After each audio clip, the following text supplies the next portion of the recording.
We interrupt our program to bring you this important message.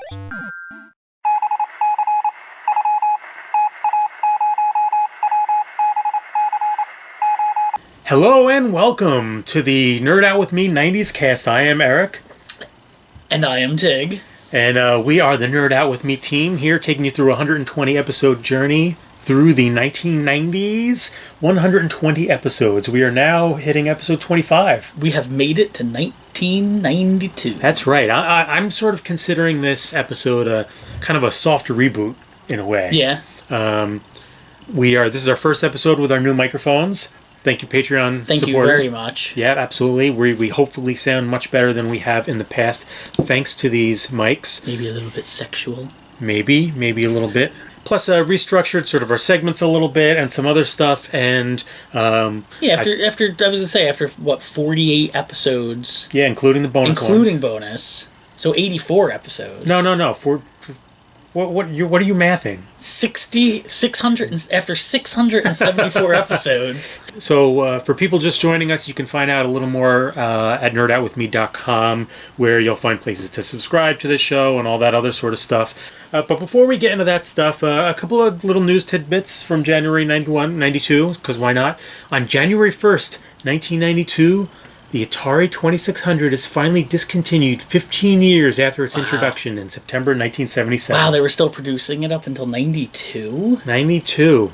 You'll probably remember this one. I think this was somewhat infamous. January 8th, George H.W. Bush is televised falling violently ill at a state dinner in Japan. He vomited into the lap of the Prime Minister. I think this is one of those first times, if I'm not mistaken, at least for me, that it was a clip that was played over and over prior to the internet.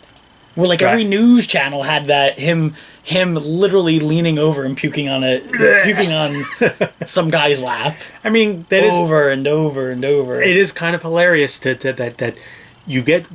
We were at a point where we could actually see embarrassing moments for presidents. Yeah. Like that. Because in the past, of course, we didn't have television, and it was always usually pushed aside, not to. Yeah. The media would cover up for presidents, and we sort of stopped.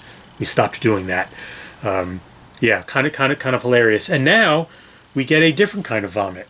Oh, God. So, and on January 11th. And for people who want to know more about this, you can roll back to our September 1991 video to get a longer discussion on this. January 11th, Nirvana's Nevermind goes to number 1 in the U.S. Billboard 200 chart, establishing the widespread popularity of the, quote, grunge movement of the 90s. So Nirvana goes to number 1. And that's when it stopped being cool. That's right. Forevermore, I would never again listen to Nirvana or any other band associated with grunge. All those posers, They sold out, man. That's not actually true. we both remained loyal listeners right up until... So that's what we were both probably saying at the time. I wasn't. You weren't saying that, when it made it to number, when it got to that popularity, it was we were listening to it before that. No. Well, the record only came out a few months prior, so you'd be kind of a jackass. Yeah, I guess we were all in the same. If you were saying that, and two, no, I've generally tried not to be too much into that whole they sold out, man, or now that they're popular, I'm not into them kind of thing. Because to me, I always feel like if I love music, I want everyone to experience it. Yeah, right. Yeah, exactly. And I want it to be successful. You're a rare gem, and I truly am.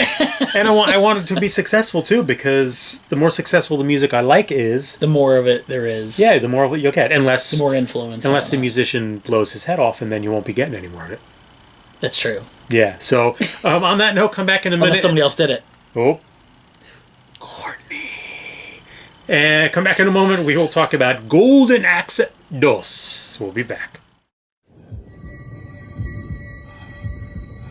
プレイする者も汗をかけ超過激アクションゲームゴールデンアクス2メガドライブから Okay, Tig, I'm excited to start off January 1992 with a game that was on the Sega Master System.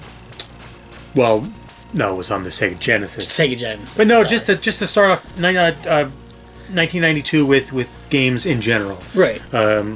because some of our episodes there, 91, we started to get really heavily music focused, which, is fine by me. Oh, yeah. And people seem to enjoy it anyway. Yeah, people dug it. But I did want to ensure that since, we do call ourselves Nerd Out With Me, that, we have some stuff. Well, again, I've said before that we call ourselves Nerd Out, but Nerd Out applies to anything. Sure, you could be nerd. We could talk about cars. Maybe we should nerd out about sports, cars. You know what I mean? It's sports. We like sports, and we don't care who knows. Science. It's all nerding out in some aspect of it. That is true. But in this case, we're going to be nerding out about Golden Axe 2. Yeah. Released in North America on January 26. This was the second installment of Sega's Golden Axe series. Golden Axe, of course, was at the time, super popular side-scrolling beat-em-up where you had, your three main characters, the dwarf and the warrior and the female warrior with weapons, and you beat orc-looking things up, and you got on creatures and rode them around and beat, the first one, of course, you were trying to defeat Death Adder. Okay. In order to, because not Black Adder. He had the giant axe, the golden axe. Now, did you play this game a lot? Absolutely. Okay, because it was on Sega. Absolutely, and in the arcades too. Okay, yeah, because I know it was a big arcade game. Yeah. I only have vague memories of it, but I do remember that at some point, you're riding a fire-breathing dragon. Yes, you can get a two-legged fire-breathing dragon at some point. Sort of looks like an oversized raptor. Right. Yeah. I have memories of that. And there were two types of fire-breathing dragons. Oh. There was the one who spit like a jet of fire on the ground. Okay. And then there was the one that tossed fireballs. Oh, so you had to choose which one you wanted to ride. Well, you had no choice. Yeah, it was whatever came at you during that part of the level. If I remember correctly, the fireball spitting one, there was only one time that you can get it. He only appears once in the game. So if you got him, you have to try and hold on to him as long as you can. Because that was sort of overpowered. Right. That guy, because you could spit the fireball, But if you got hit or something, you'd lose it. Yeah, because when you're on the creatures, you get hit and then you get knocked off. Yeah, exactly. And the bad guys could then jump on it, or if you were playing co-op with friends, they could get on it. Because that was one of the cool things about the Golden Axe games, is that they were great co-op games. Now, was nothing at that time, nothing compared to a arcade. You know what I mean? It was still, at this time, 92, it was still, arcades were still better. Yeah, graphic-wise, right? Definitely so. So, though on the no, go ahead. I know. I was going to yeah, but go ahead. On the home console actually did a pretty good job of replicating the arcade. The arcade obviously was better, but it was starting to get it was closing the gap. Yeah, they were pretty good. Golden Axe 2 is not as fondly remembered as the first original, one, but it's still very close to the first one. You still have your main three characters. It was Axe Battler, who was the dwarf, and he was the one I always liked to use. Of course, you're a big dwarf fan. That's right. Tyrus Flare, who was Tyrus Flare. Tyrus Flare. He was the related to Ric Flair. Yeah, exactly. No, not he. She was the female warrior, and then Gilius Thunderhead, who was sort of the Conan ripoff. Now, did you know these names when you played it back in the day? Absolutely not. Okay, were they? I was gonna say, other than being in the book, probably, which you wouldn't have read anyway. Yeah, no, yeah, I think I might have known Axe Battler, but I don't know how. Yeah, Gilius Thunderhead. This is an amazing name. So Axe Battler, of course, he used the big axe. Right. He was a dwarf. He used the big axe, and he had magic, but his magic was weak. Gilius used a sword, but she had the most kick-ass magic in the game. Tyrus used the sword, and she had the most kick-ass magic in the game. And Gilius was sort of in between. He used the sword, but he had like mid-range magic. Okay. Because you remember how the magic worked in the games? Not in this now. There were little blue potions got dropped. Okay. Usually by these little sort of gnome creatures who like ran around in like little blue hoods, and you would run up to them and you would kick them. It's kind of hilarious. You kick them and they'd be like, oh, they'd make these, they'd really? They'd fly up in the air like you just kicked them in the ass, and every time you kicked them, like a potion would come out. That's how you got your potions? And you would get the potions, and each character, like Axe Battler, had I think 4 potion slots. Okay. And I don't remember how many Tyrus had, but she probably had like double that. And for however many potions you got, you had different magic effects. So when you use the potion, use the magic, something would happen, like you create an earthquake or Okay, boulders okay. yeah, and the more potions you use, the more powerful it was. It was kind of a It's a weird concept. It was kind of hilarious. In between levels in the game, you would sleep, and like you'd be sleeping around a campfire, and the little gnome guys would come around, and you would have to wake up and like chase them around, kicking them to get the potions. Really? That was like part of the game. Yeah. That was actually. Yeah. That's real weird. And I think it was introduced in 2. I don't think it was in the first one. I think it was introduced here in 2. There were also little gnomes in green hoods who, when you kicked them, like they would drop like sides of beef. Okay. Like you know, like those cartoon sides of beef. Yeah, like with from the the bone. Flintstones or Tom and Jerry. Yeah, they would size. drop that, and that would replenish your health. It was actually pretty funny. Jesus. Yeah, it was ridiculous. But these were great games. I remember the arcade more than I do the ones on the console. Yeah. I remember the arcade versions of it. And they were co-op, which was always a lot of fun. I don't think you could beat one another up. Yeah, no, I don't think you could beat one another up because then nobody would ever get past the first level because you'd just be busy beating of one another up. Did you beat this game? Yeah, I definitely beat this. Okay. I definitely beat this one, beat the first one. I don't think I ever beat 3 because there ended up being not a bunch, but a fairly good amount in the series. There was this one got subtitled in the arcades.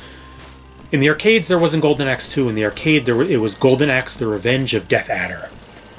The Revenge of Death Adder. Death Adder was the villain from the first game. Okay. So he has to get revenge. Of course. This is like is tradition. Death Adder Strikes Back. And the Revenge of Death Adder was the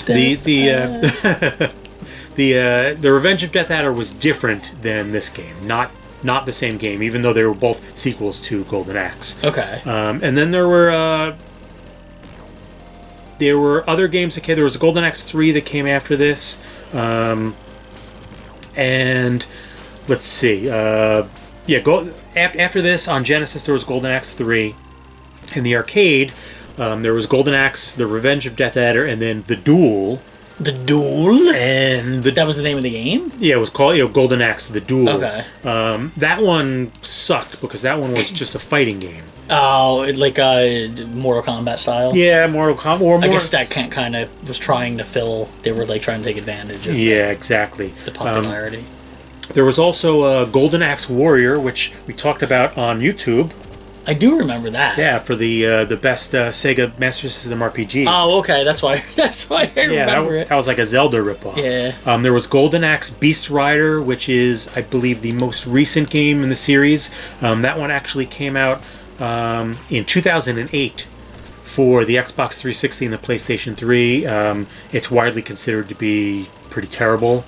So it kind of got worse as it went along. Yeah, they haven't been good in That's a quite shame. some time. Now with sort of the retro style games coming back, and you got games like Shovel Knight and all sorts of others, I feel like it's ripe for a Golden Axe comeback. Yeah, like I'm surprised, but maybe the company or whoever.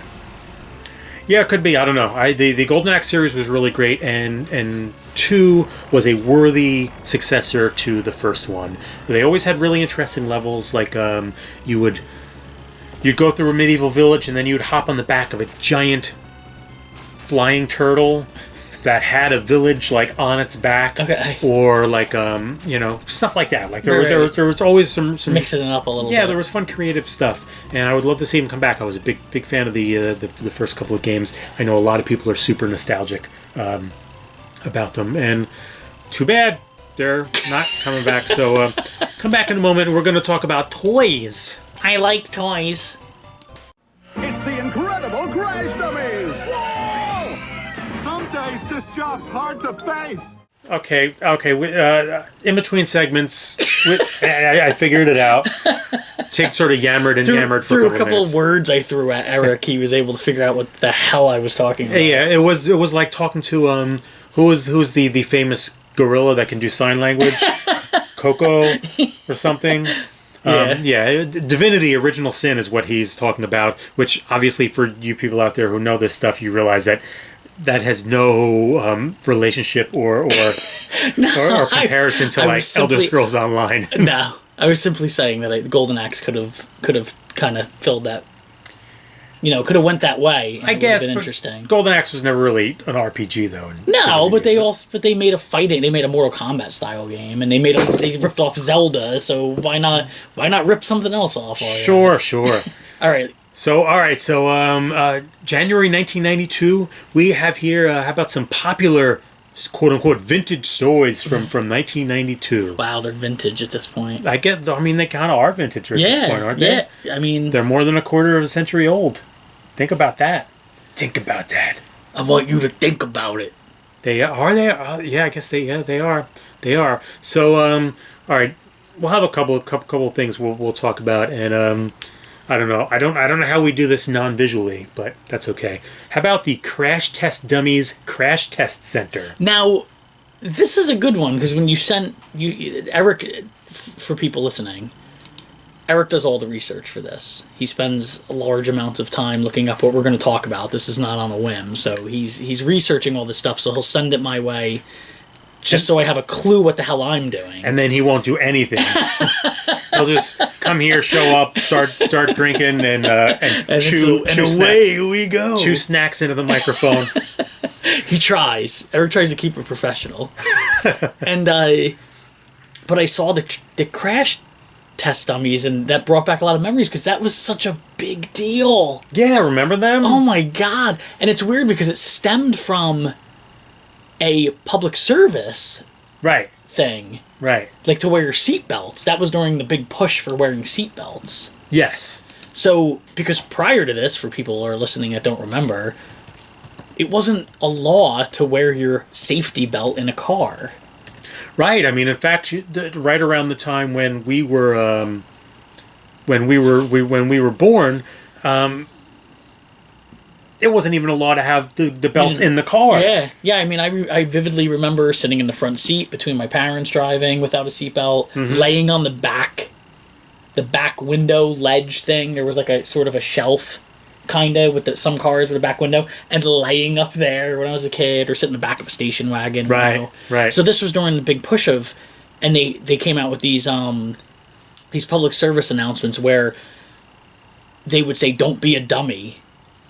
They were like talking crash test dummies, where they would do those tests where they'd slam a car into a wall and they'd have crash test dummies in them, and they would show it, and these dummies were there to say, "Don't be a dummy, wear your safety belt." It was this huge push, and it was very popular. Yeah. To the point where there was a show, there was these toys. Right, yeah. The push that Tig's talking about was in the 1980s. The National Highway Traffic Safety Administration started to put them all out there. You could learn a lot from a dummy. Yeah, absolutely.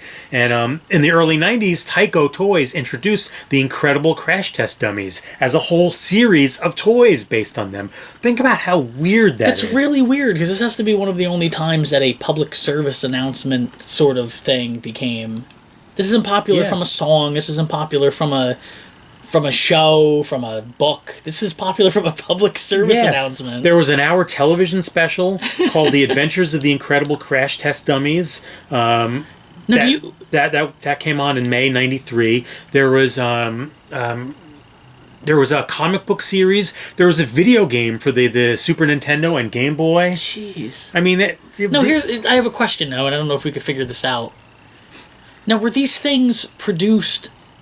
Because this was government run, right? This would have been a federal thing or a state thing, or not state, it would have been federal. Well, initially, yeah, the public service announcement was, yes. Right, but all the stuff published off of it, these, like, the games and all this stuff, is that just free domain because of the situation? So people are like, we're going to make a trash test dummy game based off the characters. You know what I mean? That's sort of a weird... It's possible that does the government own it? It's possible that they got licensed. In most cases, I can tell you that in most cases when the government produces something, let's say like a photograph or something like that, it's automatically public domain. Right. Because we pay presidents for it. And right. Right.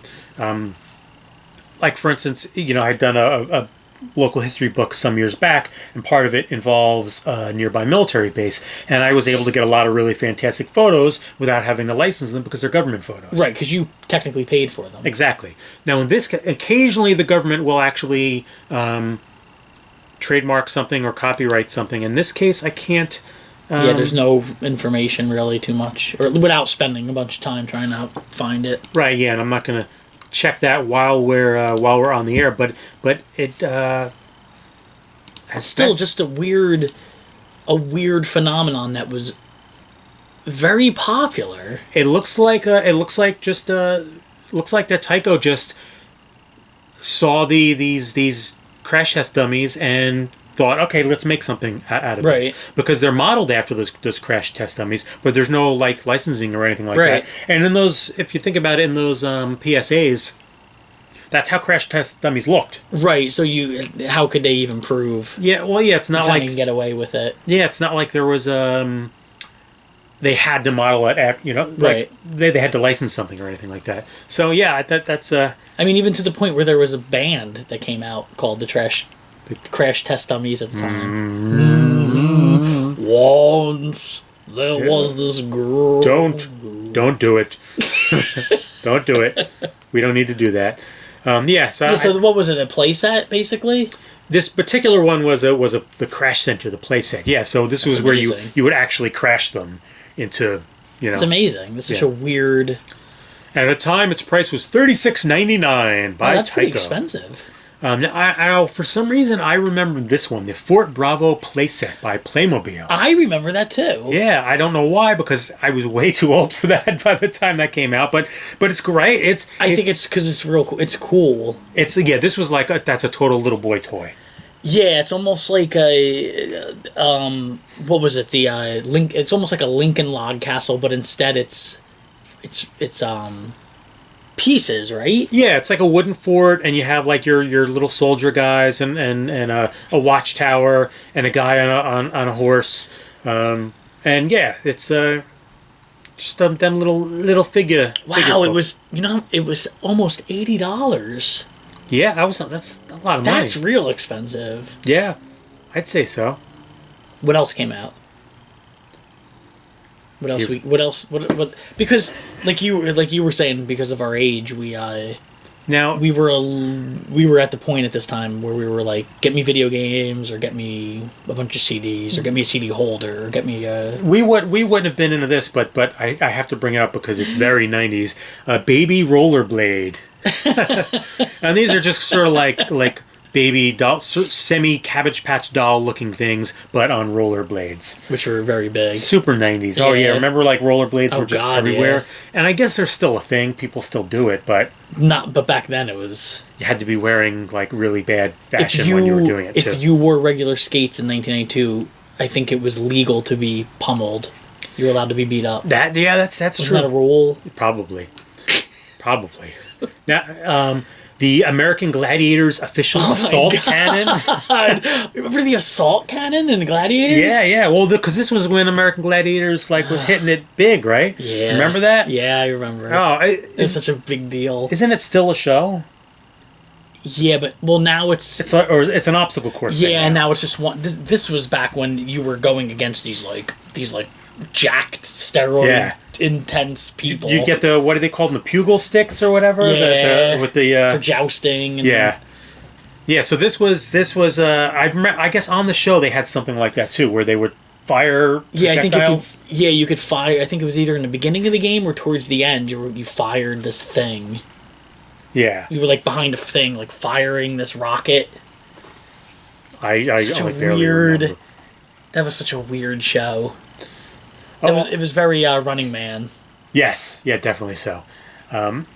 Also came out in 1992 the X-Men action figures. There was a whole line of them. I'm looking right now at a X-Men action figure 4-pack, but X-Men figures in general were kind of a big deal at this point because the X-Men were huge at this point. They were exploding into popularity. They would have a cartoon that would debut soon that everybody absolutely loved. I'm looking at these figures, and it's this 4-pack had Wolverine, of course. In the yellow outfit. In the yellow, the classic. Sabretooth, Iceman, and Mr. Sinister. I don't remember Mr. Sinister. Yeah, Mr. Sinister came around after I sort of stopped paying attention to the X-Men, but for this generation of people, he's one of the big deal villains. In fact, they teased him in, what is that, at the end of the last X-Men movie, I think it is. Oh, really? They teased him as like being the villain or one of the villains of the next upcoming movie, which I doubt I'll watch, because here we go. G.I. Joe Snake Eyes Battle Gear set. That's a weird looking. It's an awful looking Snake Eyes set. Yeah, it's real bad. Because I guess this was on the tail end of G.I. Joe being real popular. Yeah, I was gonna say I don't think this was definitely at the end of G.I. Joe. Yeah, because the comic had either run its course or was just about to run its course. The comic actually ran for a long time, and nobody was watching the show in '92. I think the show might have been gone by now. I think because I think the show only ran for three seasons or maybe four seasons, something like that. It's not like it ran for ages. So I think the show was done by this point. But look, that's awful. Everyone, of course, anyone who knows G.I. Joe, you know Snake Eyes, because Snake Eyes was everyone's favorite. But that doesn't even look like Snake Eyes. No, it doesn't at all. It just looks like a blue, like, it's a blue goalie mask. A blue hockey mask with red Oakleys. Yeah, absolutely awful. But a sword and a gun. Yeah, terrible. If I was a kid, I would not have been thrilled to have that. I don't know anybody that had that. I don't think that was probably the last thing on someone's list. Yeah, and then finally, this is the best. This is the most important thing: the Beverly Hills 90210 40 Winks slumber bag and Girl Talk phone dialer telephone. Now, I don't even understand what it is, and I'm looking at it. Well, I mean, obviously it's a slumber bag. Yeah, a slumber bag, but then the phone dialer, right? It's like one of these fake phones where I guess, I don't know, did it play messages or something? Maybe it was supposed to be a real phone. No, it isn't. It's a photo phone dialer, so there's little pictures on the buttons. Oh, so it would probably say things from 90210? I guess. But here's my thing. Okay. It's kind of screwed up, right? During this whole era, and for years prior to this, and probably for years afterwards as well, how often were girls' toys are like, here's a phone, like, oh God, yeah, like constantly, like that. Oh, there's Dream Phone. Yes, yeah. Oh, yeah, that's right. That's Bootsy wrote the song for that. Ridiculous. Like, yeah, it was very stereotypical for a girl. Like, girls, just make a phone and a doll. Yeah. Yeah, it's like, give them phones. Girls like to talk on the phone. Here, constantly. That's a weird thing, because now that's not a stereotype at all, because everybody has a phone, but it was weird that at the time it was like girls' phone. Yeah, that's true. Yeah, I guess there are still phone toys, but I wonder if they still make stuff like this where it's like little pink phones for girls to pretend they're talking on the phone or something. I don't think so. I don't know. I just think that, like, girls never had, at that time at least, they never had like action toys, stuff that like. No, not really. I mean, not that I could, other than She-Ra. It was always yeah, that's right. But it was always like this sort of bullshit enforced gender role kind of thing. Yeah, like, it was. It was always bad. Here's, like we had, I don't know, Thundercats, and they had strawberry shortcake. Yeah, which I'd like to smell, but the toys weren't very good. Strawberry shortcake did smell amazing. Yeah, I don't know. They didn't have good toys, girls, which is sad. No, the times have changed. The times they are, never mind. I'm not gonna go into it. So there's a few toys from 1992. I hope people should leave us some comments and send us emails and stuff on toys that they remember from 92. Specifically, if you get the year wrong, then we're banning you from the page. Banned. Yeah, let us know what toys you would have got on Christmas in 1992. Yeah. Oh, yeah. That'd be pretty cool. Yeah. I'd like to hear stuff like that, because by 1992, my family had fallen apart. I was living in the back of a car. Yeah, weren't you living in the back of a car? Alone, there was right? death. You were driving, right? That's right. Yeah. But you were only like, you weren't old enough to drive, but you were forced to drive. That's right. Yeah. To survive. Yeah, it was terrible. So I didn't have Christmas. No Christmas. No Christmas for Eric. No Christmas for Eric. That's like a terrible song. It's like no Christmas for Eric. No Christmas for Eric. We will burn like the heathen kings of old. I think we'll have to work that as a in the Christmas special. You this think year. so? No Christmas for Eric. Maybe so. Come back in a minute and we'll take our pants down. Oh my god.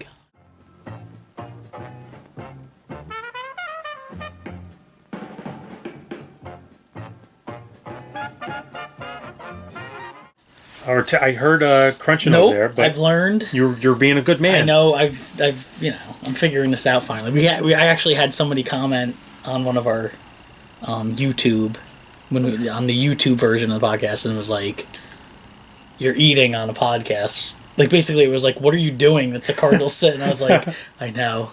yeah, that person was correct.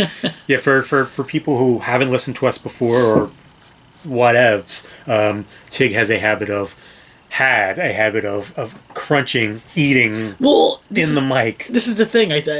When we first started, because I never did a podcast, even though you yelled at me and told me not to, I thought it was funny. But then when I would go back and listen, I realized how horribly annoying it is. Yes. I wanted to punch myself. And some people, there are people who are like genuinely physically bothered by the sound. That's what I mean. Like, that sound of smacking lips and the chewing. It's like a weird. So I learned my lesson. Well, it's good that you're learning. I'm learning. How about we do some listener comments, some listener mail? Okay. Wait, hold on.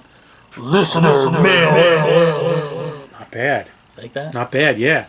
We're going to go all the way back to episode number 1. Oh my god. Which was January of 1990, of course. We covered quite some time ago.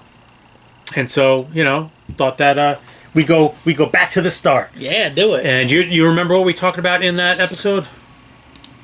No. The Simpsons. Oh, okay, yeah. Texas Chainsaw Massacre 3. Right. And the Nintendo Game Boy. Okay, yes, I do. Now I remember. Yeah, that's right. So Shaft Sirius said that the best Game Boy game of all time was Castlevania 2: Belmont's Revenge. Oh, okay. I would have. That's hard to disagree with. I can go with that.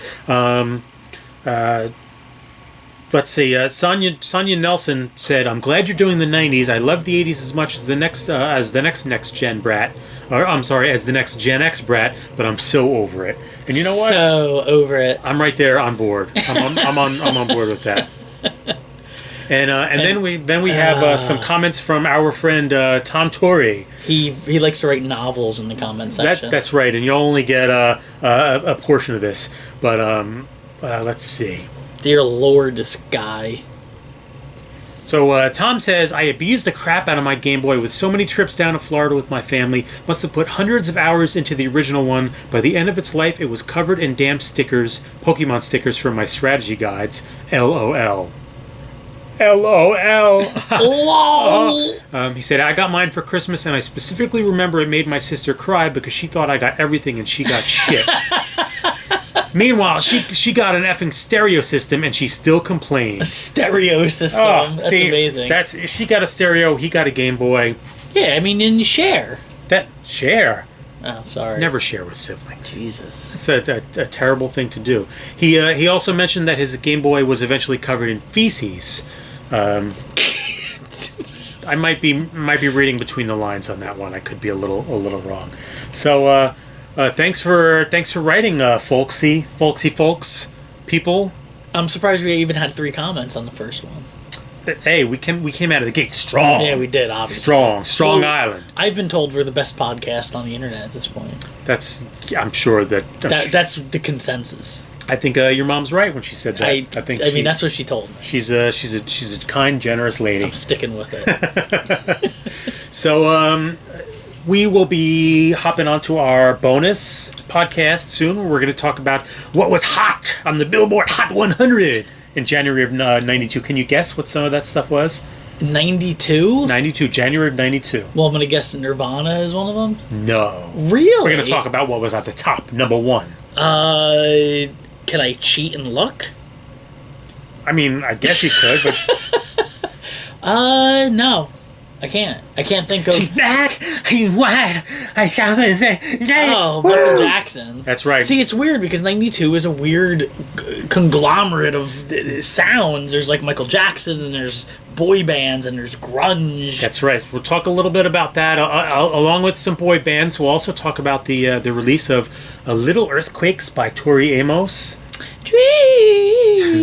and some other snazzy stuff. In the meantime, where can people find us? They could find us at places like NERDOUTWITHME.com and Facebook and Twitter and YouTube, where we make amazing videos of us opening games and talking about Prince of Thieves. And Exciting. Exciting. And if you go to patreon.com/nerdoutwithme, that is where you can support this awesome thing that we do. You'll get a bonus episode each and every week, literally every week. And you get to see all the most of the YouTube videos that we make a solid, at least about a week ahead of time before anybody else does. Yeah, we put our YouTube videos up there before anyone else gets a chance to see them, and other weird videos that just are exclusively for some random stuff. We occasionally do some live streaming stuff where we invite people to watch us as we're filming this little secret live streams on Google Hangouts, and of course, we stupidly do 2 damn episodes a week because for some damn reason. So thanks for listening, folks. Thank you. January 1992. 1992 is here. It's in the bag, and we're heading forward. And hopefully we sound better than we have ever before. We'll find out when Eric edits this and either texts me and says this sucks, or That's this true. is the most amazing thing I've ever heard. Oh, and I totally forgot to say, you can write us at nerdoutwithmeshow@gmail.com. Oh God. I've been forgetting to say that recently. And this is the good part. For people, you can leave us voicemails. Voicemails, and we'll play them on the air. We will play them on the air. We've been dying because no one has done this yet, and That's it would true. be funny to... Yeah, that's true. No one has. So Be the first. Be the first. So I'm sort of like throwing down the challenge, right? Yeah. Area code 732-497-8120. It's so easy to remember. That's right. Area code 732-497-8120, which actually, you know what that translates to, right? It's it spells out tampon. That's right. Leave us a voicemail. We would love to hear your wonderful voice and play it on the air. Thank you for listening. I have been Eric. I was Tig. Bye.